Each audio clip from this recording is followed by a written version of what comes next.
Call to order the Monday, excuse me, it's not Monday though, Thursday, April 2nd, 2026. General business meeting of the Upper Macungie Township Board of Supervisors, and as you will, we'll start with the Pledge of Allegiance.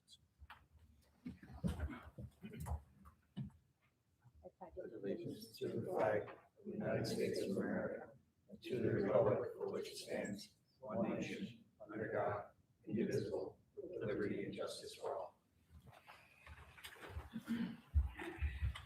Okay, before we get rolling on a public hearing tonight, I just want to take a moment. For some of us, it's a holiday that started last night. That's a reminder, not just of where we are, but where we've come from, and threading that out of religion and into every day, making sure that we remember that we are here by the grace of those who've come before us, that no matter what we do, we stand on the shoulders of those who fought the good fight to get us to where we are, whether that be armed services, whether that be our parents, our grandparents, and those before us. So just taking a moment of silence and reflection to be thankful for those who came before us to put us in the position to succeed today.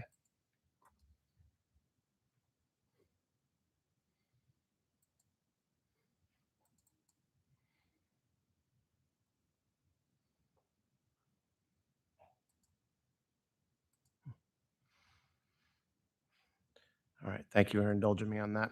We'll start with item 2, which is a public hearing.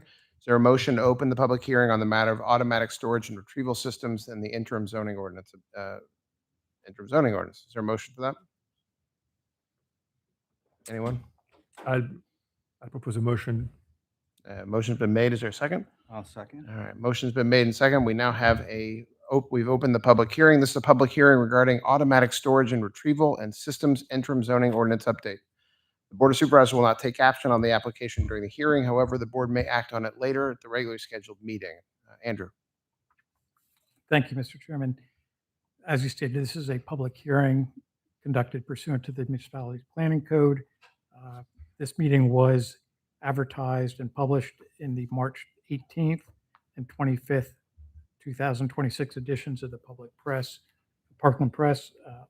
Again, this is an ordinance that amends Chapter 27, the zoning ordinance, to regulate and allow for ASRS systems within certain areas of the township. The ASRS is automated storage and retrieval systems. This has come about because it's a new technology that township staff, myself, feel should be recognized by the township. There are currently 3 existing ASRS within the township.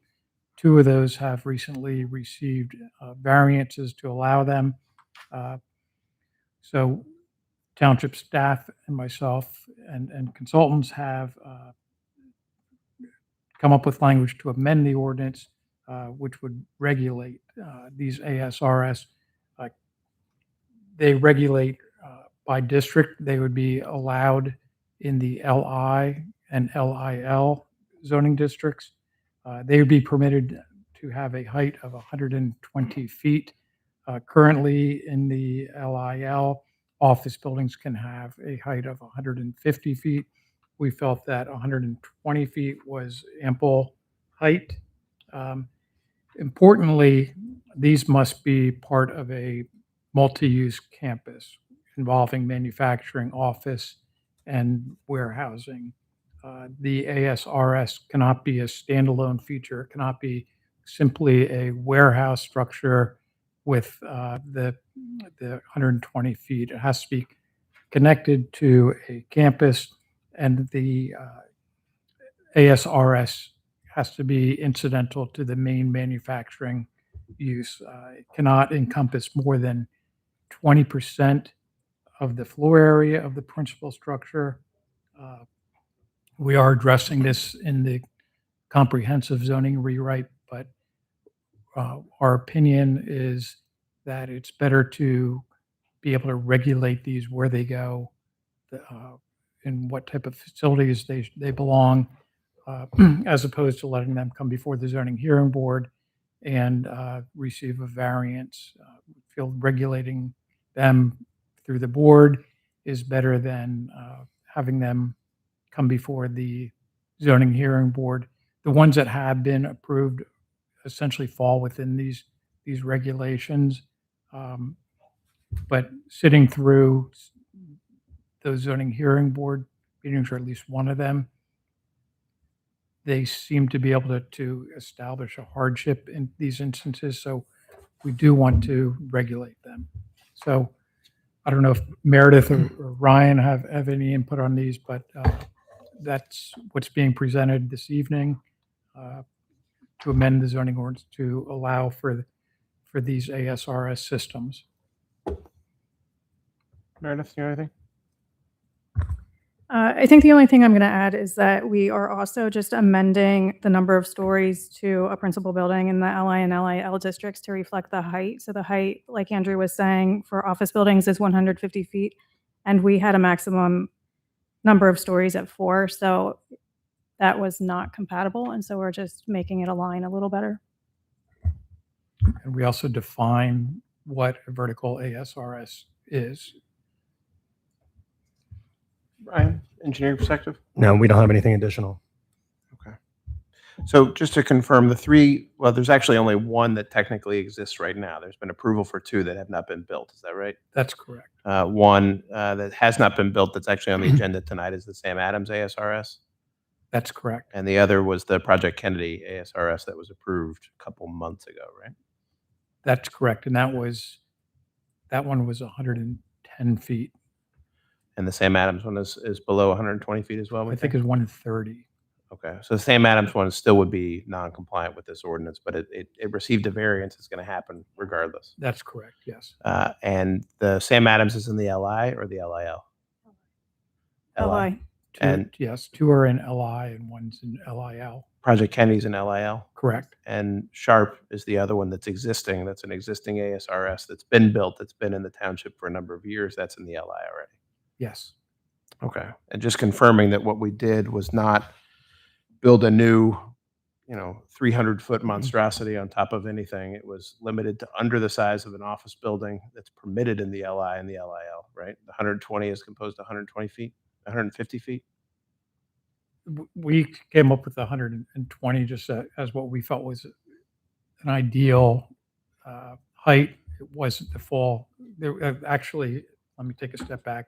This was reviewed by the Upper Macungie Township Planning Commission as well as the Lehigh Valley Planning Commission. We did receive favorable recommendations or comments from both of those commissions. And one of the comments from the Upper Macungie Township Planning Commission is if you allow office buildings to be 150 feet, why not allow these to be 150 feet? That was not part of their recommendation, but it was a comment. And we just feel that 120, there's a little bit different architectural features to an office building than to a ASRS. Okay. And the 20% of the floor space is actually only if the vertical ASRS is above 75 feet tall, right? That's just in the note. That's correct. Yes. All right, It's so- it's a footnote to the height limitations. So it has to be accessory to a campus that includes manufacturing, office, and warehousing, all 3 existing. That's correct. Yes. So if a existing warehouse wanted to build an ASRS, they would have to also build manufacturing and an office space that's more than just a room designated as office. That's correct. In that instance, the principal use would be warehousing as opposed to manufacturing Okay. So the principal use needs to be manufacturing. or office. Or I guess. office. But I don't see an office having an ASRS. It's more related to the manufacturing component of that. It's an accessory. It's an accessory use to a manufacturing purpose. Yes. Okay. And that fits within the scope of the 3 others that are either approved and or operational. And we didn't modify any of the setbacks or any other pieces of the zoning ordinance regarding limitations or conditions on building within the LI or the LIL. No, there's setback requirements based upon height. So once it exceeds a certain height, you can get a forgiveness for the height, but you have to keep the setback, in compliance with the vertical. And because we removed the noise ordinance from the zoning ordinance, whatever that was last year, these are all have to comply with the current existing noise ordinances of Upper Country. That's correct. There's yes. no exception given for the ASRS systems. No. And the LI and the LIL that we have in place now, when we do the global zoning change, is there anticipation that the current LI or the current LIL will change such that these won't be allowed once we get the global, where the current existence of the LI or the LIL may not be allowed to do that once we get the global change? Does that my question make sense? I think Meredith knows what I'm asking. So there are areas of the township that are currently, there's not going to be an LIL, nor will there be an LI zoning district. They're going to change to different levels of industrial. So there are current areas of the township that may be presently zoned LI, that they may be a different zoning designation, and that new zoning designation may or may not permit these types of facilities. They're going to be, especially in areas of surrounded by residential, they're going to be less impactful industrial uses permitted there. So the anticipation is that when we modify the zoning ordinance and more particularly the zoning map in the coming months, that these ASRS systems are going to be put in districts that are not immediately surrounded by residential areas? That's what we're hopeful. That's the anticipation. That's my understanding is the direction that we want to move in. Okay. Is that correct? Is that accurate? I don't want to say that definitively because we haven't remapped it, but yes, it will definitely reduce the amount of properties that abut residential districts in some areas, but I can't guarantee that it would eliminate it in all areas. Okay. But we're doing this now because right now our current zoning ordinance doesn't account for these at all, which leaves us in a really fun hole of whether it's a special exception or exclusionary zoning. We have a problem if someone brings a new one to us. That's an accurate statement. Yes. Okay. All right. I don't think I have anything else. Sonny? Yeah, I do. I have a list here, and I think you answered some of them, so I'm going to try not to be repetitive. Oops, I'm sorry. Yeah, thank you. By the way, I did get some feedback that from some residents that they can't hear us, so it is a good idea to speak into the mic. So thank you. And I'm going to try not to repeat things that you've already stated. Because I wrote this in advance. So I think what I heard you say is under the existing ordinance, we don't have, our existing ordinance doesn't have ASRS. The ones that are the ones that have been authorized, I didn't realize there was 3 of them. They've gone through an appeal process, right? Have there been additional ones that were asked? And I mean, what percentage of the requests have been accepted or not? Do we know? Is there more than the 3? There's most recently, you're aware that the one that was approved and then went up on appeal and was, went away basically after that appeal. But between Sharp and the 2 others that were approved, they received variances. Sharp, I think, was an existing, I don't know if that went through any zoning approval, but the Project Kennedy and Sam Adams, they were approved by the zoning hearing board. There was no appeal taken. The time for the appeal has lapsed, so they're approved. So you're not aware of any other ones. So essentially 100% of, well, except for Sharp, which maybe didn't go through it, the other 2 went through. So the 100% acceptance rate is what we're seeing. Is that accurate? You mean approval rate? Approval, by the zoning? yeah. Within the last 18 months, yes. Yeah, but that's, yeah. I mean, the last 18 months. Okay, you're not familiar with. Okay, okay. I'll take that. And I'm going to, I guess, a little bit to spin on Jeff's question. Given that the township's comprehensive zoning ordinance update is currently underway, what specific circumstances or pending applications driving the need to adopt this ordinance on this time frame, and why wouldn't it be preferable to wait until the new comprehensive zoning ordinance update is adopted so that the ASRS can be addressed holistically within the broader framework? Because it's going to take a little while to get that adopted. And as the chairman said, if we do get an application then it's going to go before the zoning hearing board, and it's a little bit out of the township's control. With those, we've seen the zoning hearing board approve the two most recent requests for variances, and we feel it's better to put some controls and regulations on these now that we can control it, rather than, when I say we control it, the township controls it, as opposed to the zoning hearing board. Okay. Do we know what the timing would be for the comprehensive plan that we would be able to see? The rewrite, Mhm. I don't want to get off base here, but we are continuing to go through, make revisions to what we've gone through. And we've recently, start of 2026, started work with a new consultant who's diving into the mixed use aspect. So I think it's starting to take a little bit more shape. I don't Do want you to think we put could a- have it? I mean, because I think it's pertinent to the, the timing is pertinent because the argument is we don't want to wait. Are we talking about this year or It's 20? hopeful, yes. Okay, so we're talking, and not to put words in your mouth, but we're talking by the end of the year, our hope is that we will have it. So we're buying maybe We're 6 hopeful. months or something. Yes. Okay. So I think, okay, so yeah, and that's honestly my question is, why wouldn't, given that the comprehensive zoning ordinance update is actively underway and looking at it for this year, I don't see, I'm not hearing any other special circumstances that's driving the need to adopt this ordinance in this timeframe. And I just don't know why wouldn't it be just preferable to wait? But Setting- that's all. if we wait, we lose control of the ability to have certain conditions. Like the 20% rule isn't a rule at zoning, it's a rule in our ordinance. If we wait, we don't have the limitation of 120 feet. It's up to zoning. We lose the ability to control how things come in. And as the Board of Supervisors, we should be controlling how matters come in, not giving it to an unelected board to make those decisions. So Okay. even between now and then, something happens, we pass this and we don't pass this, and someone makes an application tomorrow, we don't have any control over how that comes in. That becomes the zoning board's decision. I understand, Jeff. I was directing it at. Well, I'm answering the question that was answered before and answered Okay, all right, fine.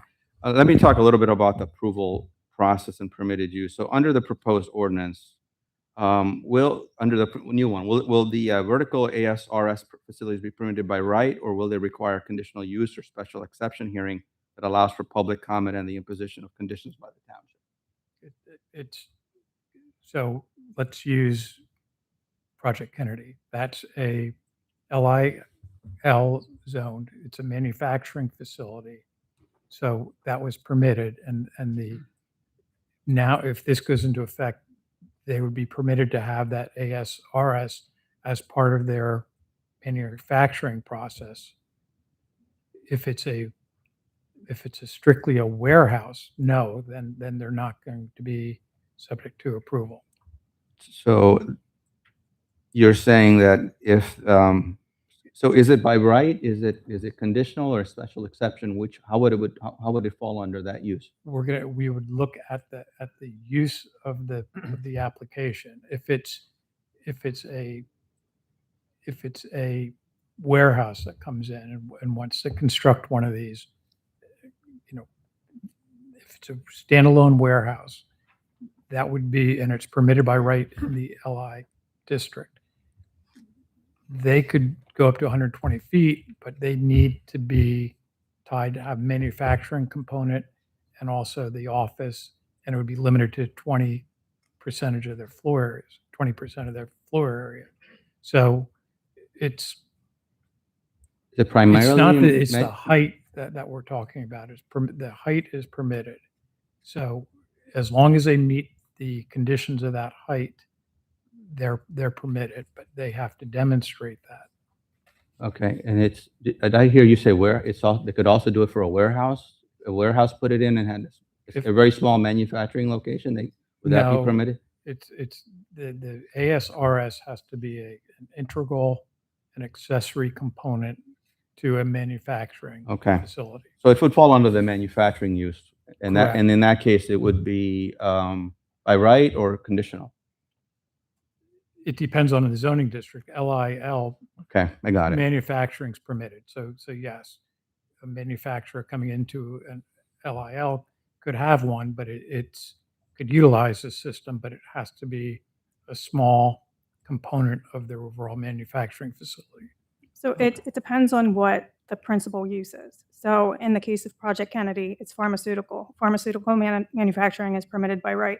So it's not just to say it's a generic manufacturing use. If you look at our use table, it lists out not every single manufacturing use, but it has a long list of them.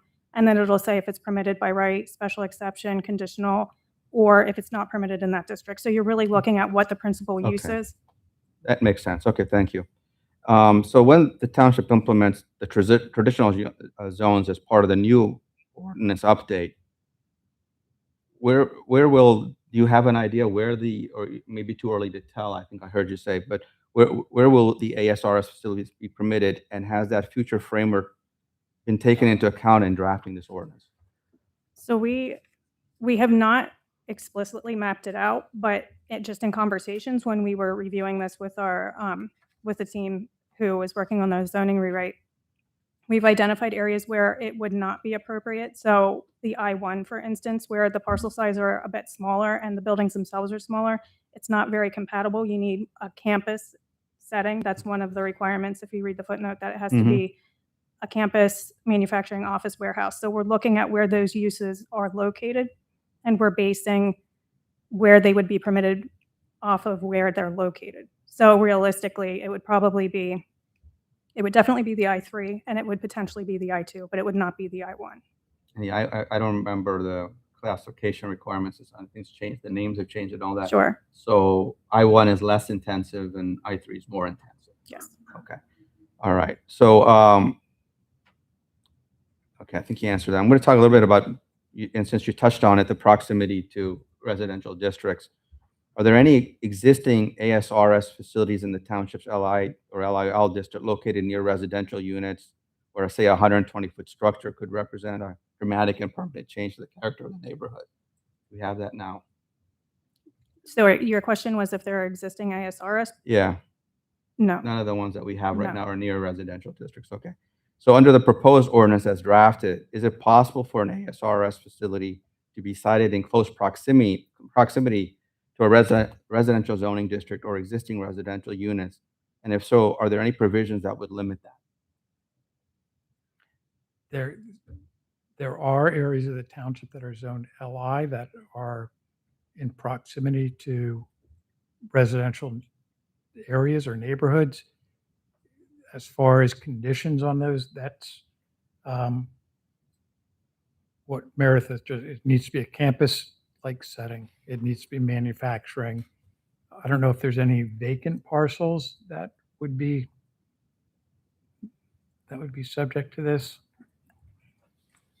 That would allow this if they came in with an application, just because the way that it's drafted and the conditions that are opposed, it's not going to be something that's going to be, a 120-foot tower on land with nothing else.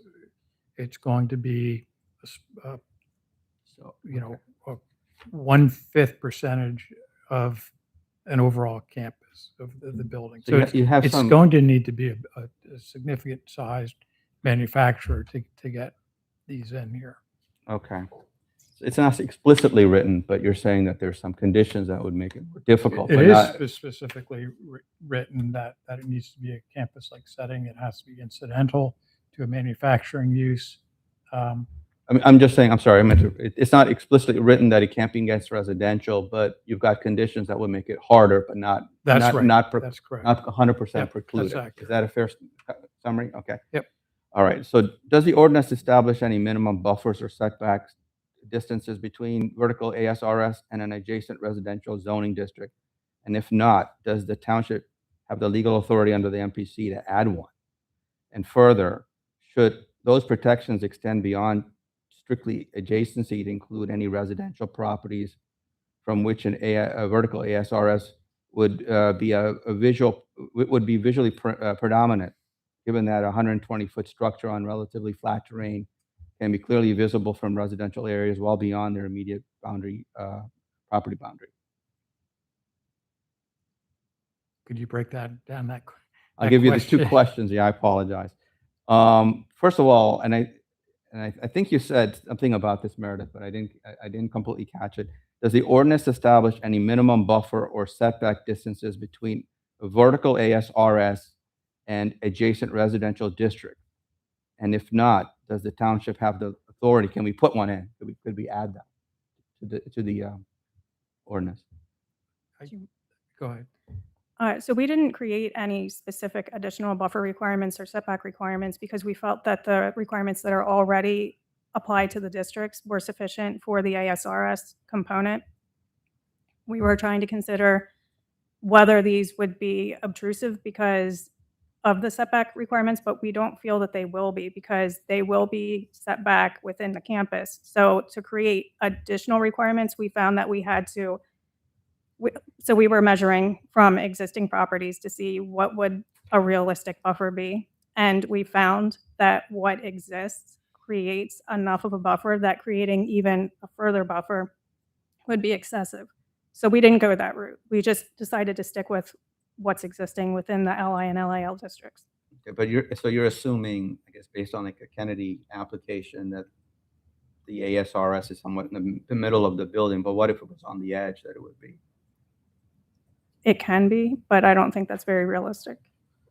Okay. And then the other question is there any condition, further, should this protections, other than buffers, should there be a protection, should the ASRS be visually predominant, given the height of this thing? Is that if, hypothetically, I'm going to give you an example. You're living in a ranch, and you've got this ASRS behind you in your backyard, obviously, or even not directly in your backyard, but within reasonable vision, it's reasonably predominant that it's a negative in terms of maybe property values or aesthetics. Was any of that considered, or could it be considered? Can I ask in what way you're asking us to consider it? Do you mean with design guidelines and trying to incorporate it a little better into the landscape, or are you asking in terms of it shouldn't be within so much proximity of a residence? I'm either one of those two. I mean, it could be that it may not. I mean, I don't know how you would buffer or put design guidelines over something that's that high, but my question is, if you have an existing residential district, and say you're located in an area where this is predominantly visual, this is a visual distraction, and could potentially impact real estate values. Is there some consideration to being able to manage that somehow? So we haven't considered the impact on real estate values because the answer is kind of the same as the question before, where we didn't feel that we needed an additional buffer, and I feel like it is the same answer there. I think it's slightly different because it's more than just the distance. It's the visual impact. But the visual impact is because of the distance. I guess to me they're one and the It's same. because of the height. Yes. Okay. But the height is reduced in perception the further it gets, so it's still distance. But I guess to answer the other part of the question about design guidelines, I believe it was the LVPC review letter and not the Planning Commission that suggested design guidelines for the ASRS. If you have that high of a structure, then maybe you want to consider some kind of features to break up the mass. And I think that is a fine suggestion, but it may not be something that we incorporate right now, but it could be something that we consider for the rewrite. Just if I can, the current zoning ordinance in 27307 requires that any portion of a building in the LI or LIL used for manufacturing purposes has a 150-foot setback to any property line, including a residential property line, as defined in the ordinance. That includes a 150-foot building that would be an office that's permitted, that's not portion of this. So this SRS structure would be 120 feet maximum. An office, which is existing now in the ordinance, that could be 150 feet, can be as close or as far, depending on how you want to measure it, of 150 feet from any residential property line, just to give preference, just to give an actual understanding of what the ordinance actually says. And I'm trying to, my question is really, is it 150 feet isn't that far of a distance if you're talking about a very large structure. And that was, my question was, My point is, Sonny, is this structure is actually smaller than an office that could be 150 feet by the existing ordinance. you're not wrong in that. I know. And maybe that is another area for review during the rewrite. But I can't really talk about the office because that's already there. I can only talk about the SRS. So that's why I didn't bring it up, but I'm aware of it. So anyway, here's another question I had. Are there any, or is there possibility maybe in this ordinance or in the future ordinance, but we're talking about this one now because that's what we're discussing. Are there graduated height limits in the ordinance or the authority impose them so that as a proposed ASRS moves closer to sensitive receptors such as residential neighborhoods, schools, or parks, you can vary the height, make it lower? As you said, obviously it's not contained within this ordinance. And I'm not certain how we would do that. We'd have to really evaluate almost the township parcel by parcel to see where these are. And Is it possible just, I don't know if you have to do partial, but it just, in part of the ordinance is to consider where the sensitive receptors are, and limit the height based on that. Certainly, you might do that in the rewrite because you're going to be looking at different zones. But today we only have this zone to work with, and it's a possibility that something could get in between now and the ordinances, the rewrite is adopted. I And guess so my thought is that maybe as an interim, we could look at a graduated height based on the location of sensitive receptors. Can I ask how you're defining sensitive receptor? Residential neighborhoods, schools, parks, that type of thing. I think that gets to what the chairman was saying, is that if you're allowing so right now you're allowed a height of 75 feet. So those can go, there's no inability to, regulate those based on the sensitive receptors, nor with the office building. So you can have I'd want a basis as to why you want to regulate these differently than an office building. Well, we could apply those to offices too. Again, I didn't want to start bringing up the office, but I wasn't on the board at the time when that height limit was proposed. And we haven't reviewed the new ordinance yet. I can only go by what I am seeing in front of me. But certainly this approach could apply to any structure that's 120 or 150 feet. So so my question is it possible to put that in place? I think it may be possible as long as there's a rational basis for doing that, Okay. and why you're treating these structures differently than any other structure. But me personally, and I'm not a planner, I don't, enforcing that and applying that from a legal standpoint might get a little bit awkward and cumbersome. But, But my answer would be, don't apply it just to these structures. You could literally look at it, any structure that's at height, Right. saying, does it And make we- sense to have it near residential? the intent of this was Whatever. to get regulations in place that we felt we were comfortable with, that would prevent an applicant coming into the zoning hearing board and having one of these go up without the regulation by the township, but by conditions imposed by the zoning hearing board.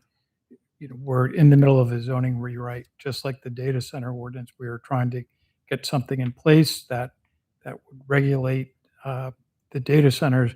We're trying to get regulations in, and I don't want to use the word stopgap, but it's almost that type of I understand, measure. and I'm just looking to see if we can make it a little bit better. This interim, because the risk is though that you put this through, and we might have some that are near sensitive receptors, and the way to handle that possibly while not changing the ordinance is just to have a scaled version, so that essentially where smaller or lower intensity ASRs are treated differently than larger ones, based on the location. And yes, we can certainly do that for all height buildings, not just this one, but this is all I have right now to talk about. So that way we don't have to wait for the transitional zones. It's something we could have handled here. Just, I mean, I'm getting a little bit off topic here, but with the Project Kennedy, they were pretty much pigeonholed into a 110-foot height. They needed 110, they didn't need 120, they couldn't go 100 because they're regulated by the FDA. They needed to have store a certain number of pallets in there. They needed certain racking systems. So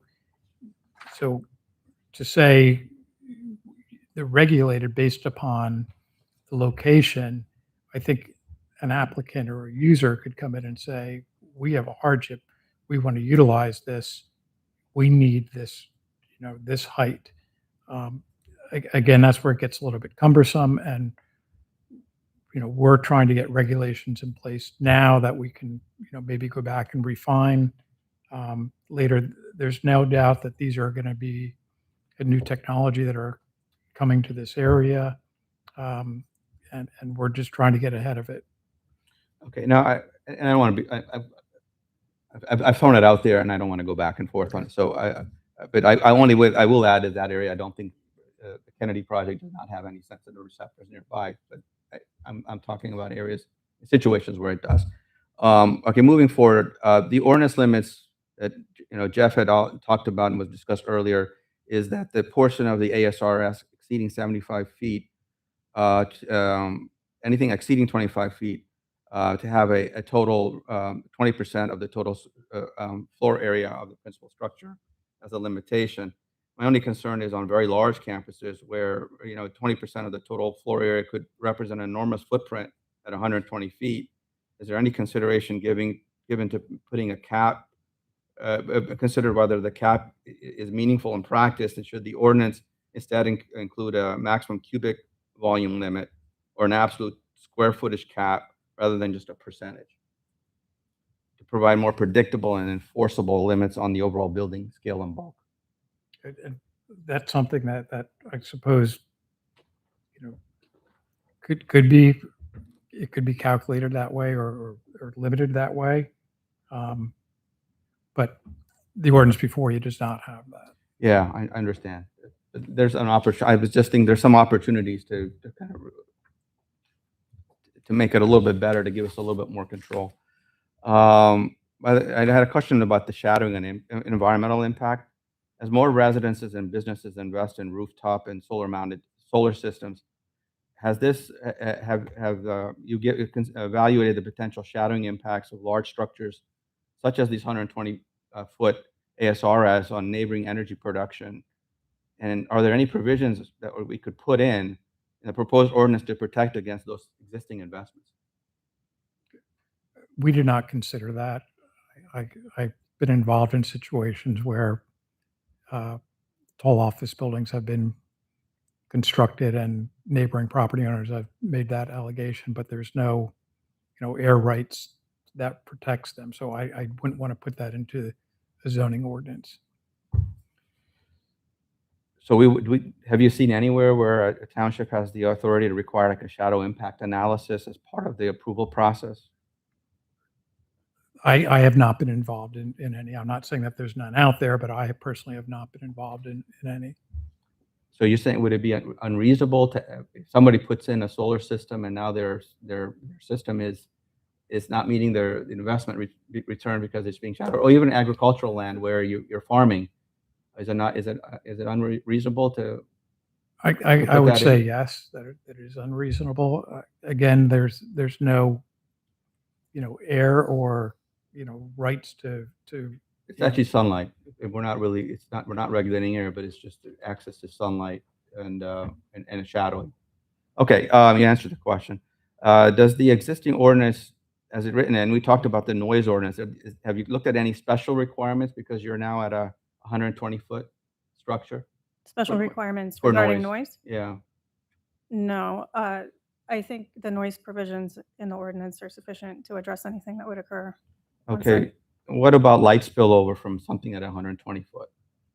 Do we consider any light spillover from structures of that height? I think the only thing that we considered is that they may be required to have additional lighting on top because of, the FAA. I'm not certain, but they may need some blinking lights or some type of lights on it, but we didn't take into consideration, I mean, that we have a lighting ordinance and, you know, provisions in there that it's going to apply to this regardless of, So you don't Right. think having lighting at 120 foot is going to be any different than in something that's, I don't know, 60 or 75 feet? I'm not an engineer. Well, they're still gonna have to comply with the building, the building code and building permits and such, and I mean, it's not like we have residential at 120 feet that's on top of these ASRS systems. What are they lighting interiorly that's going to have light spillover other than the flashing white light on the top of it to make sure a helicopter doesn't hit it? That's I know, I'm what we asking. considered. Yeah, that's the Yeah. only thing we. I mean, Plus, if an office is 150 feet that has lights in the office building, theoretically, that's a bigger problem than these would impose. This is a less intensive use than the Correct. 150-foot office for all of those concerns that you've mentioned. I mean, in theory, these would have rooftop mechanical units, but I don't think that I- necessarily. I'm not sure. includes I'm lighting. asking if there was an engineering evaluation done. I'm not an engineer. I'm just saying if you've got lighting at 100, we heard that there might be. My only concern is that going to is that going to have an impact on nearby sensitive receptors? And So that's not what I'm part of this- hearing is That's not you part of this ordinance. We did not. You haven't consider put it that. in. The only thing Okay. we considered was, the as Jeff said, the Okay. flashing lights to alert air traffic. Okay, and I've talked a little bit about fire, and I'm almost done. I'm talking about a little bit about fire and emergency services. Have you consulted with the fire departments on the 120 foot for 120 foot automated structures? Are there any specific construction suppression or access requirements that should be incorporated into the ordinance? What was looked at was the 150-foot tall office buildings, and the planning commission, in making a comment, if we have fire protection to control a 150-foot office building where there's going to be possible tenants and people occupying that 150-foot tall building, 120 feet should not be So an issue for the because fire. We're okay. With And I'm not, that can be directed to fire commissioner, but the other thing that was considered was during construction, if there was an incident, that they would have to have a lift or an elevator to remove anyone from the height of that for emergency. And that's part of the building code. Okay. And any considerations for storage of hazardous material at that it's pretty dense storage, and given these are automated systems, maybe lithium-ion batteries used in robotic systems could propose that. Have we looked at any of that? I mean, I would imagine that's all part of the building code. It's not necessarily zoning. Okay. Move. All right. So another thought is very similar, I guess, to some other uses we've had. What mechanism does the township have to verify that on an ongoing basis that an ASRS continues to meet the conditions of approval, particularly the requirement that it remain accessory to an active principal manufacturing use? Because if they would change those limitations, they would have to either be a building expansion or something. They would have to pull permits or go through further land development, and that would be captured at that point in time. What if it's just change the use to use the existing building? They'd have to file a change of use permit with the zoning office, and the zoning office would then inspect it and determine if there's a violation, issue a notice, and we'd have a hearing. Correct. Okay. And so, so if the principal manufacturing use of the facility ceases operations and the ASRS no longer meets the condition of the ordinance, what enforcement tools does the township have, and what's realistic timeline for compelling compliance? I mean, we're looking at the zoning ordinance, what's being proposed. As far as the enforcement of that, if something would happen down the road, that's not part of this. That's not captured in what's before. So we don't have anything. That goes with any use. The I same think. process for any zoning violation, Sonny, Right. which is notice. The zoning officer goes out and inspects. There's a violation, a notice is issued. There's a 30-day appeal period of that notice. If no appeals filed, it goes to the magistrate court. If appeals filed, it goes to the zoning hearing board, where there's a full hearing where we have the burden of proof to establish that the zoning violation has occurred. The applicant has an opportunity to defend it. I mean, we can go through the entire zoning procedure of any other use. It's no different from this. There's no special procedure just for these. All right. It's the same as anything else in the township for a violation. Yeah, Nothing I mean, changes. this is a little different because it's tied to It's We really not. It's can't a treat it use in differently. the township. okay. Right. That's So it. would that also apply to sale of property? Same process. Yes. Okay. All right. So wrapping up, I'm gonna just get to the last two questions. So the ordinance does not appear to limit the number of vertical ASRS facilities. Bless you. Bless you. Yep. That could be approved across multiple districts. Have we looked at and considered the combined effect of multiple 120, or no, I already had 3, but could it be 30 facilities on the character of the neighborhood? And should we cap the cumulative impact assessment? Should we cap the should we have a cap of a cumulative assessment? Can't do that Can't by do law. that. Can't do any. So once No. you prove one, you're done. We're approving conditions for putting one. Right. So if they're in the LI or the LIL, we can't say you only get the first 5 win. That's unconstitutional. We'll lose 100 times out of 100, maybe even 101 out of 100. All right, last question. All right. So, if the ordinance, does the ordinance contain any sunset clause or mandatory review provision, or could we have one so that, given that this technology is, as we stated, is relatively new and evolving, could we, or should the ordinance include a requirement that the township could formally reevaluate the height limit and conditions after a defined period, like 3 to 5 years, to determine if it's still appropriate in the community? You can always revise your zoning ordinance, but I would not recommend that. I mean, if you have these structures that are already there, they're going to be non-conforming uses if you'd revise your zoning ordinance or amend your zoning ordinance. And Oh, I would not be in favor of doing that. Okay, that was my last question. Julian, any questions? Can I make a comment? Absolutely. I'll keep it short, given the time. Upper Mukonji Township is really an engine of economic growth for the Lehigh Valley, in particular with manufacturing and modern manufacturing facilities. I think it's great that we continue to play that role in the valley. And the fact that we can keep up those ordinances to make it easier for people who apply without having to go through exception and hearings is a good thing for us. So thanks for putting this good work in this ordinance. Thank you. Thank you.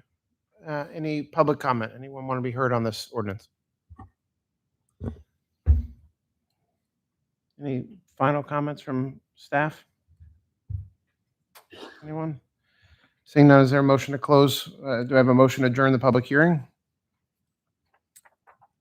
I'll make a motion to adjourn the public hearing. Is there a second? I'll second. Thank you. All in favor of closing the public hearing on this matter, signify by saying aye. Aye. Aye. This public hearing matter is closed. We will take a 2-minute break just to give the stenographer an opportunity to close his stuff out, since we don't need him for the rest, and making sure, and I want to stand up for a second. So we're going to go off the record for somewhere between 3 and 6 minutes. All right, I think we are within the 3 to 6 minute window. We are back in session. We are to item 3 of the agenda, additions, deletions. We don't have anything there. Is Bob with us still? Yes. All right, just making sure that we add an announcement that Bach is with us tonight, but by telephone only. Good for him. We're at item 4, minutes and financials. Is there a motion to dispense with the reading of the minutes? Should I just do it? I'll do it. Motion to dispense with the reading of the minutes from the March 5th, 2026 general business meeting, adopt them as presented. Authorize the payment of the bills for the month of March in the amount of $6,103,856.91. Is there a second for that? Second that. Thank you, Julian. All those, any comment or concerns? Perfect. All those in favor of the motion as read, signify by saying aye. Aye. Aye. And opposed, that passes. Thank you, Julian. Sunny. Presentations, we don't have any this evening. Discussions and updates, we don't have any this evening. We're on to item 7, which is ordinances. Is there a motion with regarding to ordinance? Propose a motion to adopt ordinance 2026-04, adopting the automatic storage and retrieval systems interim zoning ordinance. I'll second that motion. Thank you, Julian. This is the ordinance that we just had a public meeting on. Nevertheless, I will open the floor for comment. Sunny? Okay, so, I'm in favor of putting in ASRS. I understand the need, understand it's evolving technology. I just would like to see a little bit more control on making sure where we control them, put them in.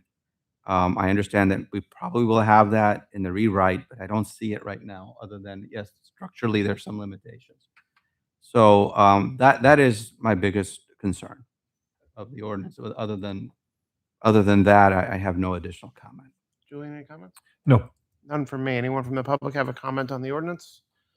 Seeing none, we can move to a vote. All those in favor of the motion to adopt ordinance 2026-04 regarding ASR system signify by saying aye. Aye. Any opposed? Opposed? That passes 2-1. Thank you. We are to resolutions. This is Resolution A 2026-15, docket number 2408, the American Craft Brewery Wastewater Pretreatment Plant, 7880 Penn Drive, preliminary final land development plan approval. Meredith. Thank you, Mr. Chairman. The application proposes to construct a new wastewater pretreatment plant adjacent to the existing on-site wastewater pretreatment plant. The applicant intends for the existing on-site pretreatment plant to remain in use during the construction of the new facility. The existing screening building and surge tank will remain after the upgrade is complete. This application includes a request for 8 waivers and 1 deferral from sections of the Township Saldo. And that's all the comments I have. Sonny, you want to make a motion? Yeah, sure. I'll make a motion to approve resolution number 2026-15, granting preliminary and final land development plan approval to docket number 2408, American Craft Brewery Wastewater Pretreatment Plant, including approval of waiver request number 1, 2, 3, 4, 5, 6, 7, and 8, and deferral request number 9, conditional on the comments of the Township Engineering Review letter dated March 17th, 2026. I'll second that. Thank you, Sonny. Ryan, do you want to chime in from an engineering perspective for us, please? Certainly. The applicant was in front of the Planning Commission several months ago. And in general, they're looking to do obviously their own wastewater pretreatment on their own facility and remove themselves from the LCA system as far as treatment goes. We've had back and forth with the site engineer who is here tonight if you have any questions for them numerous times, and they've addressed the majority of our comments to the point where we consider this a clean enough plan for approval. And can you go over some of the waivers just for us a little bit so that we know? Certainly. I mean, I could read them, but I think just having them Some of these are listed out publicly. typical waivers that we see on almost every application. Number 1 is for preliminary final plan approval.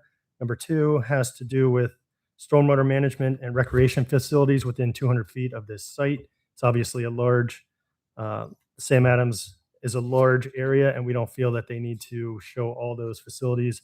Same with utilities and right-of-ways and easements on adjoining properties. Also, a waiver of depicting contours on the entire site. They're pretty much just focused on this one southwest quadrant of their property. Same with the site analysis maps. They're just focused on this area. And then number 6 has to do with the access drive width, less than 26 feet. Due to the existing configuration of their property, location of existing fence, the railroad, we've discussed with the fire commissioner if they can go from 26 feet down to 24 feet. And they have shown that they can adhere to fire trucks moving around there as well as tractor trailers. Fire commissioner did not take exception to that either. And let me keep going. Number 7 has to do with slopes on the detention basin. We see this one all the time for underground facilities. We're not concerned with that. And number 8 has to do with trees in the immediate vicinity of their project. As I indicated, it's very tight, so they are asking that they will not provide trees along their access drive because of the existing constraints. However, they will be putting the trees elsewhere on their property. And then number 9 is a deferral that we see all the time for projects along limited access highways like I-78. We do not want to see sidewalk currently along I-78, so a deferral was requested. All right. And HRG and the engineering staff is comfortable with the waivers and deferrals? Correct. And Pete, you're signing off on the access driveway piece? Yes. And just to add one thing, this property's been under, parking lot expansion, the ASRS, and these waivers have been sought pretty much identically for those 2 projects and were granted. Right. So, Okay. I don't have anything else. Julian, you have anything? I have no more questions. Sonny? No, I don't have any questions. Any questions or concerns from the public regarding the pretreatment plant at Sam Adams? Seeing none, we can call the question and move to vote. All those in favor of the motion to approve Resolution 2026-15, signify by saying aye. Aye. Any opposed? Passes. Thank you, Meredith. Thank you, Ryan. Thank you, Andrew. We're to B, Resolution 2026-16, docket 2403, extra lease 5316 and 5324 Oakview Road, preliminary final land development plan approval. Meredith. Thank you, Mr. Chairman. The applicant is proposing to consolidate the two parcels at 5316 and 5324 Oakview Drive into a single parcel and to construct a 1,931 square foot office building and a 5,000 square foot maintenance building. The applicant previously obtained permits to demolish the former structures on the two properties. The project also includes associated parking, utilities, and stormwater management. And this application also includes 10 waivers, 10 waiver requests, and 5 deferral requests from sections of the township SADO. That's all the comments I have.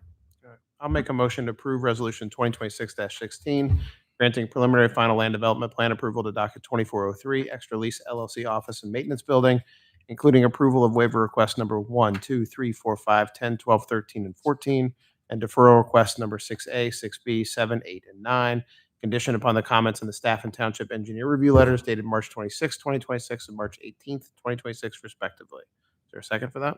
I'll second. Thanks, Sonny. Ryan, you want to walk us through this, please? Sure. Regarding the waivers, we're going to discuss several waivers that we just discussed with Sam Adams regarding preliminary final plan approvals, stormwater management recreation facilities within 200 feet of their site. Same with utilities and easements and rights of way. One request that they made was not providing the karst report. They indicate that they're aware of karst features within their property, and they did provide a mitigation detail if any sinkholes were to arise. And then the majority of the other waivers have to do with stormwater, specifically the detention basin and improvements or lack thereof along Oakville Drive. The township does not want to promote pedestrian facilities along here, nor put in streetlights or anything of that nature in this industrial area. So they're asking for waivers, including fee in lieu of widening the drive and then deferrals of sidewalks, streetlights, curbing, and such. So this area is not part of the Vision Zero plan? No. Okay. I had a question. I was a little bit confused by the waiver 14 for the trees before a specified rate per acre. Are they looking not to put trees, or are they looking for a waiver to the specified rate? The ordinance requires a certain number of trees based upon the lot area, because they're only disturbing a very small portion of that lot area. They just don't want to put trees at all. They don't want to have their planting requirements based upon the entirety of the lot, Okay. just the area that they're working Correct. within. Okay. So- So they will be required to put some based on that, based on some formula. If some are required based on the existing formula, it's more. I just was confused as to the waiver. It's not to the specified rate; it's to the calculatable area. Correct. That's right. Because this is a very large site, majority of trailer storage along the back and along I-78. So they are proposing trees and other landscaping in this small quadrant. Okay. So actually, now I'm confused because I thought I understood it before. So is effectively there's less trees now because of the way they're calculating it? It's just that they want to calculate based on basically their limited disturbance as part of their project. So there's going to be less trees because as a result of their calculation. Well, they're I putting thought- in more trees. Is it the same amount? It's that instead of doing it as an 11-acre project, they're doing it as a 1-acre Correct. project for the. That's for the a good tree reference. Right. So there's going to be less trees. They're So- putting less trees in as a result. That was my question. Yeah. So there'll be less trees. Correct. And based on, is HRG comfortable with the planning commission recommendations on the waivers and deferrals, right? Yes. Andrew, you're comfortable as well? Yes, I am. Sonny, any questions? Yeah. So, now I'm going back. Do you know what the number of trees was before and now after? Do we have any idea? No. Okay. Basically, they're putting in more trees, Sonny, just around their new proposed buildings and parking areas.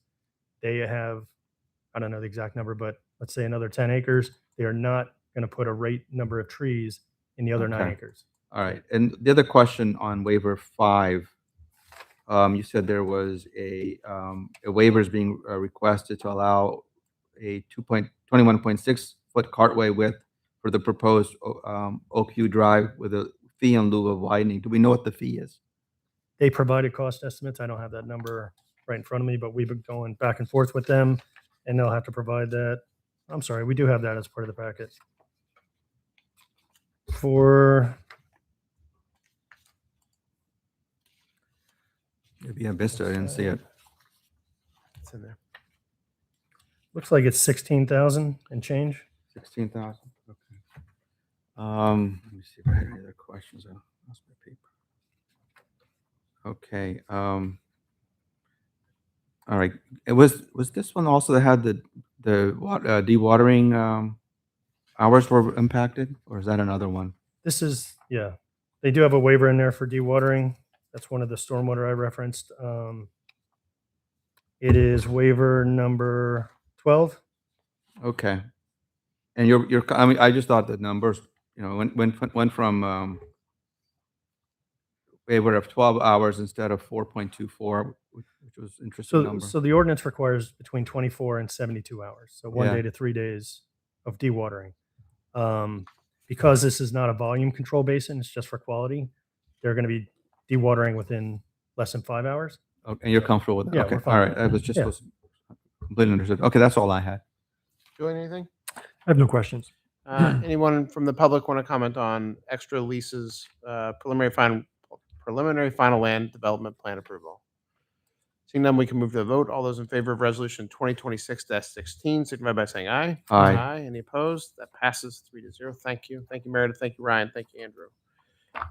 Resolution C, 2026-17, docket 2338, the Twin Ponds Mixed Use Development, 8739 Hamilton Boulevard, revised final plan approval. Meredith. Thank you.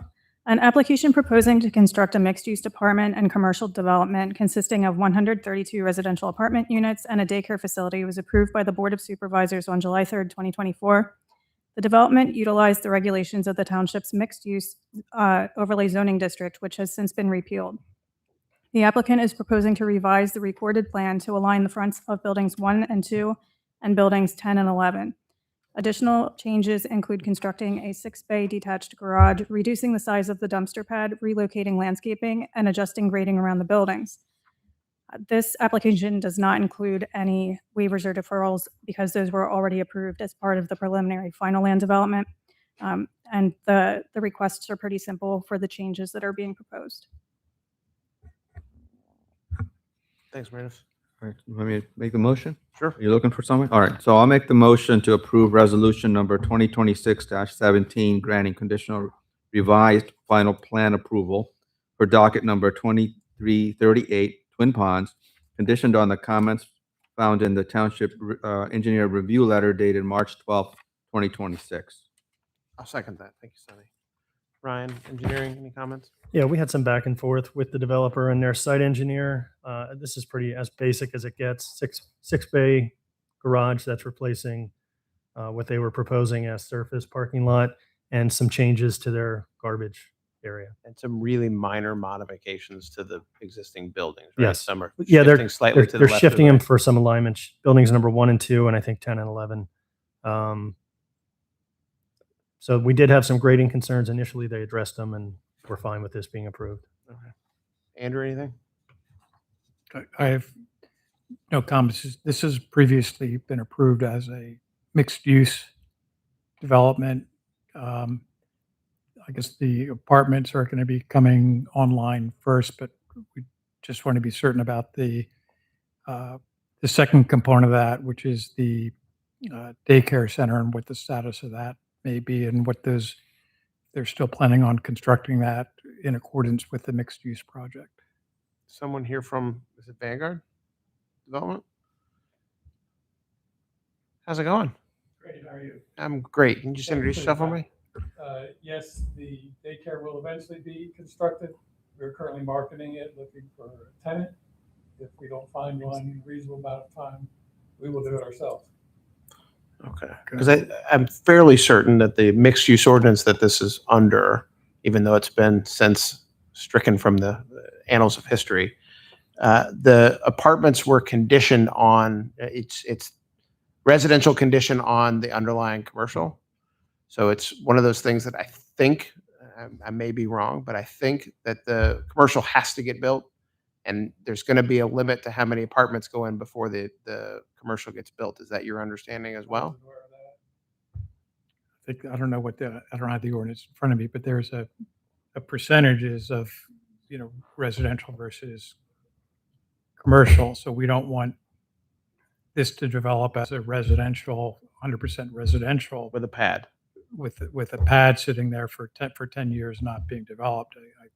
It's supposed to be mixed use. It should function as a mixed use. It should be constructed as a mixed use. So that's what I just wanted to know. It goes well with the project and the surrounding area. I believe the daycare facility would do great right there. Just got to get someone interested in building it. Yes, we would prefer to have a tenant rather than be in daycare business, but if it comes to that, we will certainly do that. It's a Okay. profit center. So I guess I'm just, as you go through this, just continue to work with staff, continue to work with our legal team as well as your legal staff, just to make sure that we have an understanding that when and if the point comes where we're past that percentage number, you know why we're making the decisions that we are.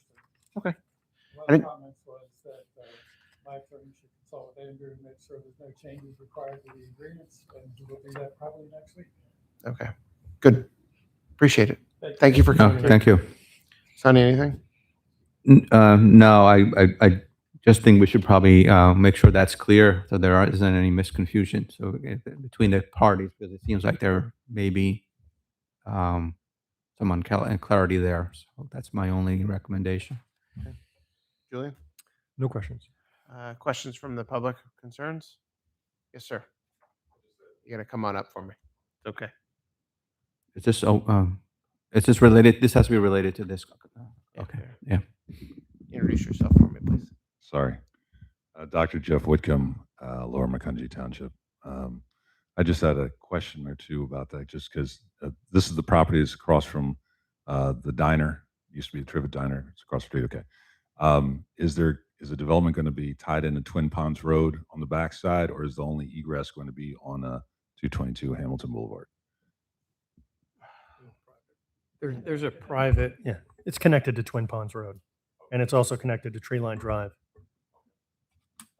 Fantastic. And is there any kind of buffer between the development and the Green Acres Trailer Park behind it? Let me call up you're talking like landscaping buffer? Yeah. Yeah, I don't have that plan called up. Let me switch down to it. Okay. Thank you. That's all. Thank you, Dr. Whitcomb. Thank you. Any other questions from the public? Thank you for the assistance with the response as well. I appreciate it. Without any more questions, we can call question and move to a vote. All those in favor of the motion to approve resolution 2026-17, signify by saying aye. Aye. Any opposed? That passes. Thank you. We are to resolution D, 2026-18, docket 2426, the fire station at 37 Grimm Road, preliminary final lot consolidation and land development plan, ratification of the planning commission approval. Andrew. Thank you, Mr. Chairman. This is the project that's proposed by Upper Macungie Township to convert and expand the existing police station into a 32,300 square foot fire station with 6 truck bays. Because it is a township project, the Upper Macungie Township Planning Commission was the approving body. They granted an approval at their March Planning Commission meeting. So in order to get this set forth in resolution format, the Township Board of Supervisors accepts the conditions of the approval set forth by the Planning Commission and ratifies that approval by resolution. So this is accepting again, this project has already been approved, but it's accepting that approval and the conditions imposed thereon, as well as ratifying that approval. I propose a motion to approve Resolution 2026-18, Upper Macungie Township Fire Station, 37 Green Road, preliminary and final lot consolidation and land development plan, ratifying the approval of the Upper Macungie Township Planning Commission, including approval of waiver request number 1, 2, 3, 4, and 5, and deferral request number 6 and number 7, with the following conditions. 1, the lighting at the site is dark sky compliant. Number 2, the applicant obtains an NPDES permit. And 3, all comments in the staff and engineering reviews letter, both dated March 13th, 2026, are addressed. I'll second that. Thank you, Julian. Ryan, is this something you can comment on from the engineering side, or do we need someone from Barry ISIP because of where I we cannot are? comment as your municipal conflict engineer. I can attempt to comment as the site engineer and land Okay. development engineer. Do we have anybody from Barry ISIP here tonight? No. Okay, helpful. All right, so I guess as the site engineer, Ryan, can you walk through the waivers and deferrals like we've done on the others and what we've requested and why, just so that we have that sort of explained out a little bit? Certainly. I'm sorry, I'm just connecting Bob again. As your municipal conflict engineer, I can attempt to comment as site engineer. All right, he's connected again. Thank you. What's that? You want me to go through the waivers as the site engineer? I don't know if Bob Ibach wanted to speak on this on behalf of the township at all, but Bob, are you with us? Yeah, I'm here. Do you want to run through we're at the fire station, Bob. Do you want to run through some stuff on this? Yeah, Mr. Chairman, we were trying to keep in a pretty aggressive timeline on this project. So a lot of what was being requested is kind of catching up, especially with the MPDS permit. The other waivers are pretty much just what Ryan had talked about earlier. I don't have them point by point, but it's like preliminary, final land development and those type of comments. I can address them, Bob, each by each if you'd like. Yeah, number one is preliminary final, which is standard for a project like this. Number two has to do with access drive width. We as a site engineer are asking for a 105-foot wide site entrance in order to allow all the vehicles to access the engine bays. And I think, Ryan, maybe just for clarification, we're no longer asking the township, the planning commission grant Correct. these waivers. So Yeah, I shouldn't have said that. Yeah, it's just We'll just go through them. Yeah. Number three has to do with the intensity of illumination. Yes, we acknowledge that dark sky lighting, we need to be compliant. However, due to security issues on some of the lighting around the building, the police force needs brighter lights. Number four, curbs shall be required in all non-residential. This has to do, we're asking for a partial waiver because the township has identified the intersection of Grimm Road and Nestle Way and Shantz Road as one that potentially needs to be improved in the next couple of years, specifically because of the Adams Road interchange. So any improvements, including sidewalk or curb, we're asking for deferrals and waivers in that area because we will design and lay those out when the intersection gets widened. And number five. Yeah, just Go ahead, Bob. Ryan, just going back to a couple things there. The width of the driveway board is due to the fact that we run fire trucks in and out of there. So it's hard for the zoning ordinance to address fire stations. That's why we needed that. What Ryan was also focused a little bit on was we are going to be dark sky compliant, but some of the foot candle measurements in the front of the building is slightly brighter than that.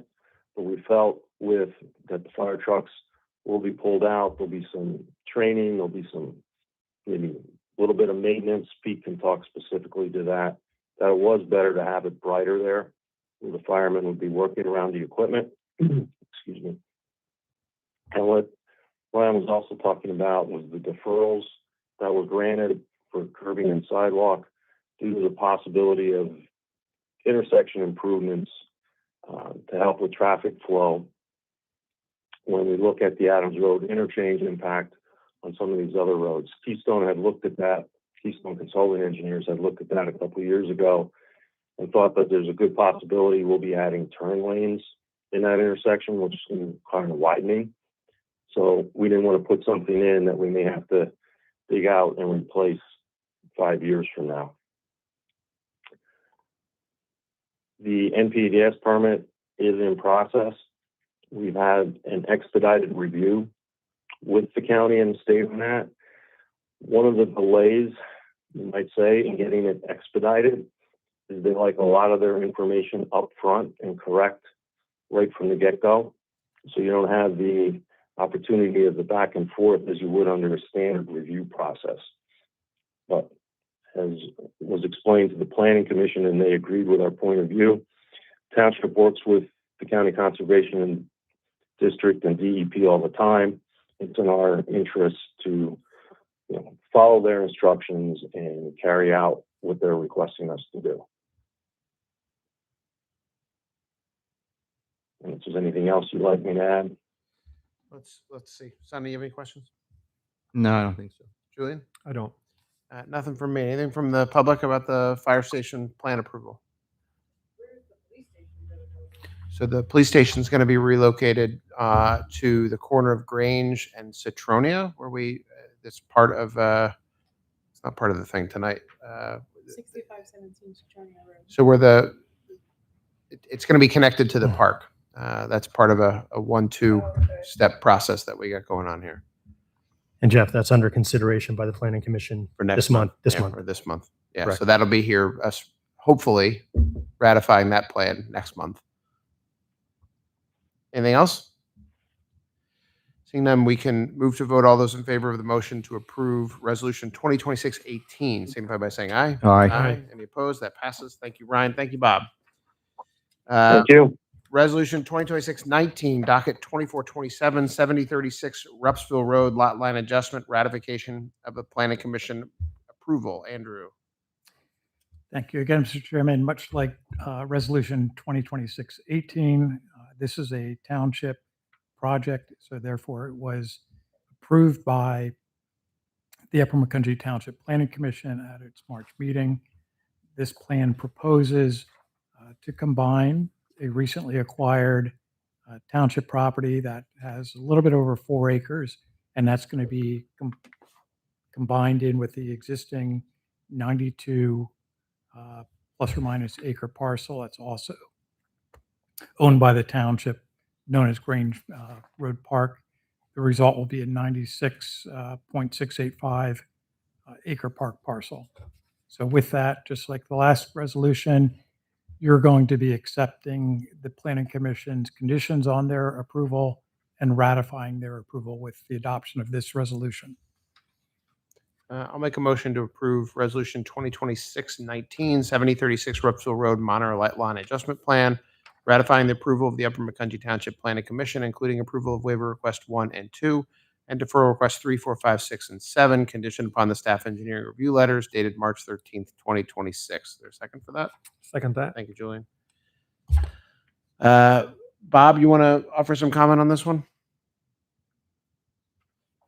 Yeah, a lot of what you're seeing here for waivers and deferrals has to do with Rupsville Road, granting right of way, curb, sidewalk. Again, Rupsville Road is a PennDOT road, but we were also considering the township taking that road into our inventory. There's a little bit of an S curve through there right by this property that we were also looking to eliminate at some point. So by doing that, again, we're asking not to put curb and sidewalk in if we're going to rip it out in the next few years. Also, our VSAP plan showed a trail that used to go around this property rather than going across it in the Grange Park. That would also be part of that realignment of Rupsville Road and being able to now cross this property. So we just want to do it all together at one time. It's not saying we're not going to do it. It's just not going to happen now and then have to rip it out, excuse me, in a few years later. There's also a deferral for monumenting the property. We do have some monuments, but till the police station's built, till everything's done, we prefer to wait till the park's totally combined and do it all at one time. That's the gist of them right there. Julian, anything? No, thanks. Sonny? No, I have nothing. I don't have anything either. Anyone have some questions about Rupsville Road lot consolidation? Perfect. Seeing none, we can move to a vote. All those in favor of the motion to approve Resolution 2026-19, signify by saying aye. Aye. Aye. That passes 3-0. Thank you. Thank you, Bob. Thank you. Thank you. Resolution 2026-20, recognizing Local Government Week. Jasmine. Thank you, Mr. Chairman. Just like every other year, Pennsylvania, the General Assembly designates a certain week as local government week. This year, it will be from April 20th to April 24th. Local Government Week focuses attention on the need for strong, independent, and active local government in Pennsylvania and recognizes the valuable contributions made by residents serving their communities. This year, we're very happy to announce that once again, the township will be hosting our local government day event here at the township in the parking lot in front of the building. It's going to be on Wednesday, the April 22nd from 4 to 6 p.m. We have an awesome team that's working on making sure that all of our departments are there. We're going to have the Touch a Truck event again. We will have some goodies for those in attendance as well. And it's an opportunity for everyone to come and meet who's actually working in the offices and ask questions, and we'll be available for you. And we hope to see everyone there on that day. Well, shoot, I'll make a motion to adopt Resolution 2026-20 recognizing Local Government Week from April 20th to 24th of 2026. Is there a second for that? Well, shoot, I'll second that. Well, shoot, darn it, we did it. Hey, well, there you go. Thanks, Sonny. Anybody have any questions about honoring the people that helped make this township what it is? Perfect. Seeing none, we'll move to vote. All those in favor of, well, shucks, the motion to adopt Resolution 2026-20, signify by saying aye. Aye. Aye. That passes. Thank you. Thank you, you, Mr. Jazz. Chairman. And I assume we're going to be pumping out a lot of advertisement for the 22nd. Absolutely. All right. But if you're here, make sure you mark it on your calendar. It's a great chance to come say hello in a non-confrontational environment. G, Resolution 2026-21, the DCNR grant for Browningsville Park Playground replacement equipment. Ryan. Thank you, Mr. Chairman. This is a DCNR C2P2 grant, similar to ones we did last year. This topic is the replacement of playground equipment at Browningsville Park, which currently sits at 27 years old. To keep in mind from our comprehensive park rec open space plan, Browningsville Park's the third most attended park, and use of playgrounds is one of the top amenities respondents mentioned in why they come to parks. We do have a 2024 DCD LSA grant in the amount of $78,435 we did receive. While it wasn't the full amount we were expecting, we can use that towards our 50% match commitment for this grant. In looking at playground companies, a total estimate of full replacement of the Browningsville Park playground with its size comes in at approximately $410,000. This grant will help us towards that goal. Okay. I propose a motion to adopt Resolution 2026-22, authorizing the submission of a Pennsylvania Department of Conservation and Natural Resources Community Conservation Partnerships Program grant in the amount of $250,000 for Browningsville Park playground equipment replacement, including a 50% match funds commitment letter to be signed by the township manager. I'll second that. Thank you, Julian. Questions or concerns? I don't think I have any questions or concerns. All right. Julian? No. Anyone from the public? Yes, ma'am. If you come up to the microphone, though, for me, please. Just introduce yourself real fast. Hi, my name is Lisa. He said 2026-22, and it's 2026. Oh, you know what? You're right. There's Thank an you. error there. Thank you, Lisa, for pointing that out. This will be a motion to adopt Resolution 2026-21, not 22. Any other questions? When we move to a vote, seeing none, we can move to a vote. I mumbled that out. All those in favor of the motion to adopt Resolution 2026-21, signify by saying aye. Aye. Any opposed? That passes. Thank you. And again, thank you, Lisa, for pointing out our technical error. Yep, I got it. I know why that happened. Okay. We're to H, Resolution 2026-22, the Lehigh Valley Greenways Grant, VSAP Trail and Side Path Constructability Study. Ryan. Thank you, Mr. Chairman. This is a motion to allow us to submit a Lehigh Valley Greenways mini grant program application in the amount of $20,000 for a trail and side path constructability study, including the 50% match commitment letter to be signed. This is specific for a section of the Vision Zero Action Plan in looking from Route 100 Park through 2010 Hickory Lane and then 2022 Hickory Lane towards the South Whitehall Township line. Okay. I'll make a motion to adopt resolution number 2026-22, authorizing the submission of a Lehigh Valley Greenways mini grant in the amount of $20,000 for a trail and side path constructability study, including a 50% matching funds commitment letter to be signed by the township manager. I'll second that. Thank you, Sonny. Questions or concerns? Julie? No. Sonny? Just bring it on. I'm all ready. Okay. All right. I'm not sure what that means, but sure. Okay, sounds good. Any questions or concerns from the Chuck? You got to come up. I'm sorry, even though your voice is loud. Everybody on YouTube wants to see you. I understand that's a good thing, but at one of our planning commission meetings, a bunch of the neighbors had a concern about that. So do we notify them in the process that we're doing a feasibility study? Well, let's see if we get the money for it first. Yeah, but I mean, just as a side note, because it came up at our planning commission meeting that they were concerned about it, Ben Kinney and a bunch of other people. Ryan, do you have comment or do we have addresses for folks or how? No, I think we've heard from some of those individuals, and we will definitely make sure to prioritize communicating with them. Yeah. Actually, I'm sorry, that's a little loud. That's a really good comment. I've actually heard similar concerns just in general from the farming community regarding previous plans where some of the plants impacted, they went through their right of way. So I know it's not an easy thing to do, but I think we should be considered. We should consider those kind of requests. We can. Thank you, Chuck. Any other questions or concerns? Seeing none, we can move to a vote. All those in favor of resolution 2026-22 signify by saying aye. Aye. Any opposed? That passes. Thank you, Ryan. We're on to the motion section of the agenda. This is motion A, authorizing the township manager to sign an agreement of sale for the Christine Muth Whitby Farm for agricultural preservation. Bob. Thank you, Mr. Chairman.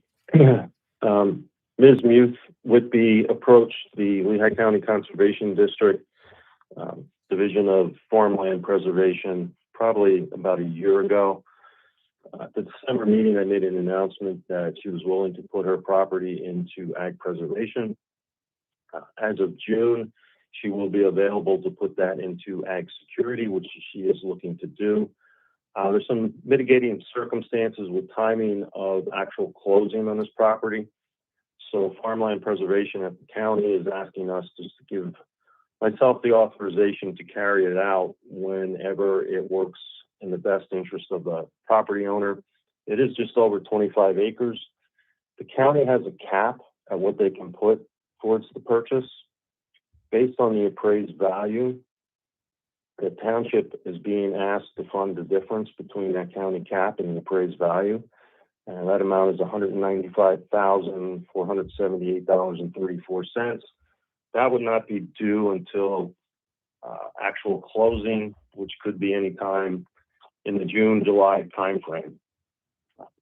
The township does have just over $1 million set aside for farmland preservation.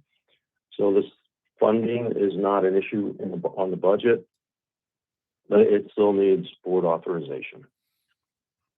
I'll make a motion authorizing the township manager to sign an agreement of sale for all settlement documents for the Muth Whitby Farms Agricultural Security Agreement and further authorizing the expenditure of $195,478.34 at the time of settlement. I'll second that. Thank you, Sonny. Questions or concerns? Sonny? No, I can't think of anything. Julian? No, this is great news. This is good news. It's been a while since we've done one of these. So thank you, Bob, and thank you for staff for pursuing this. And good thing we have the money in the budget available to do more. So if you're out there listening and you want to preserve, we've got substantial funds remaining to assist you in the process to do so. So tell your neighbors, tell your friends. Anyone from the audience have any questions or concerns about this? Seeing none, we can move to a vote. All those in favor of the motion authorizing township manager to sign an agreement of sale for the Christine Muth Whitby Farm for agricultural preservation, signify by saying aye. Aye. Aye. Any opposed? That passes. Thank you, Bob. Thank you. Motion B, authorizing extension of time for the recording of docket 2394, American Craft Brewery ASRS. Meredith. Thank you, Mr. Chairman. This is a fairly standard request to extend the time period for recording, but I just want to include a brief explanation. So this would be the first extension that this applicant is seeking. However, they have submitted a request for you to consider in the future. So this next request will be before you in May. So what they're asking is to extend their recording extension now to enable them to come back next month with a request to amend Resolution 2025-44. Back in December, the board granted the applicant preliminary final land development approval for the ASRS building, and the applicant is not ready to move forward with that plan. And so they are asking to amend the resolution to remove the final plan approval and to basically revoke the approval for the waiver that allowed them to move forward with the combined preliminary final approval. They would like to have standing for preliminary plan approval only.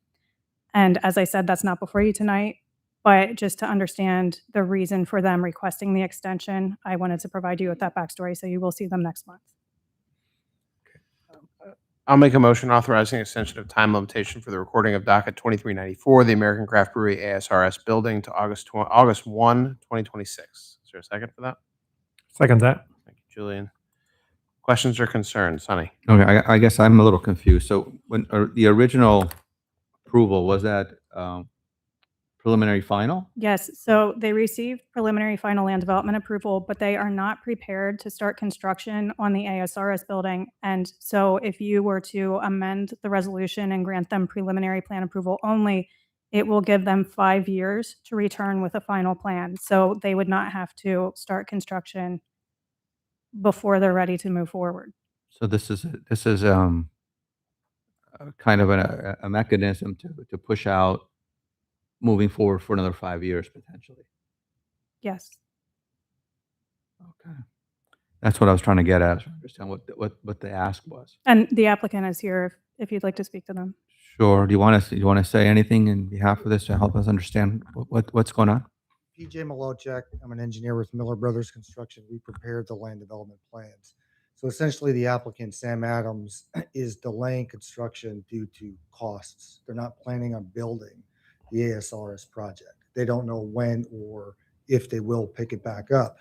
So what we're asking for is, rather than just that approval just goes away, all that time and expense of having an approved land development plan, to retract the final plan approval and allow only preliminary plan approval. So they have something approved that if they decide to construct it at some point in the future, they could pick up on the preliminary plan approval. So let's suppose in the abstract, and what we normally get on these extensions is I'm going to record it by August 1st would be what the extension would be. How long do they have from recording to build before that recorded plan expires? The current plan in front of you? Yeah, Final? if we just for what's in front of us, if we approve this and they record the final plan before August 1st, how long does that take before that expires? I think the developer's agreement and everything that's going to be associated with this would have them required to start construction and build this immediately. Okay.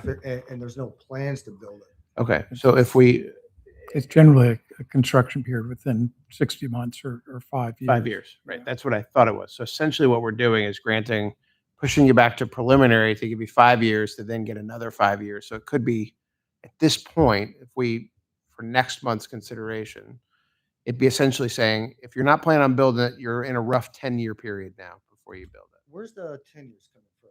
It'd be the 5 5 years of the +5. preliminary plan, and then we approve it, then you have 5 years post recording of plan to build.